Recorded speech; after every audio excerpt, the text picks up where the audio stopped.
Donc cette élection locale est une élection primaire, mais qui prépare les législatives et la présidentielle d'une façon très efficace. Donc c'est un signal fort.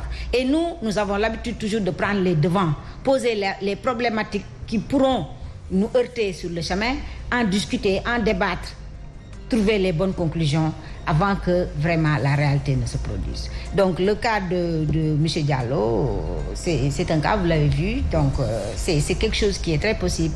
Mais comme je vous l'avais dit, comme je vous l'ai dit tout à l'heure, la coalition est en train de travailler sur les investitures. Elle fera elle-même ses propres propositions, sa liste, et au temps venu, vous aurez la déclaration directement à Sen TV. D'accord, alors ça, vous ne manquerez pas à le vivre.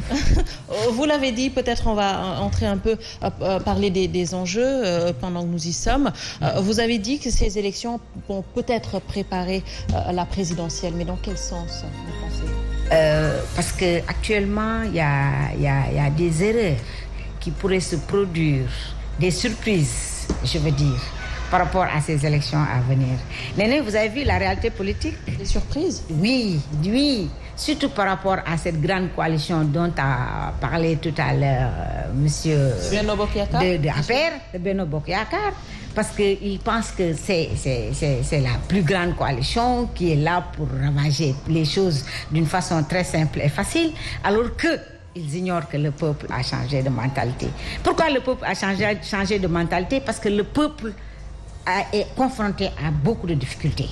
Donc, le changement... Il parlait plus par rapport au bloc qu'ils ont su maintenir jusqu'à présent. Ouais, mais un bloc a problème. Parce que plus une coalition est grande, plus les diversités, plus les querelles sont au rendez-vous. Surtout en ce qui concerne le pouvoir. Vous savez, le pouvoir, c'est l'attraction des intérêts. Le pouvoir, c'est les sous, c'est les moyens, c'est les postes, c'est les responsabilités qui sont là. Donc les enjeux sont plus accentués à ce niveau. Par rapport à des gens qui ne veulent plus de ce pouvoir, par rapport à des gens qui optent pour un changement, par rapport à des gens qui ont une autre motivation, qui sont là pour le peuple, qui sont là pour le changement.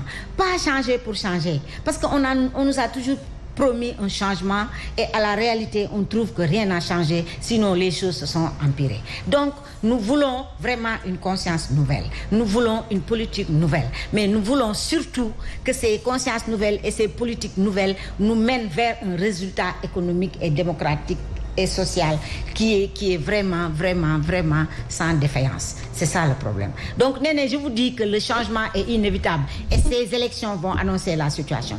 Et là, ils comprendront qu'ils vont devoir lâcher du lest. Ça, je vous le promets. On attend en tout cas de voir ces surprises.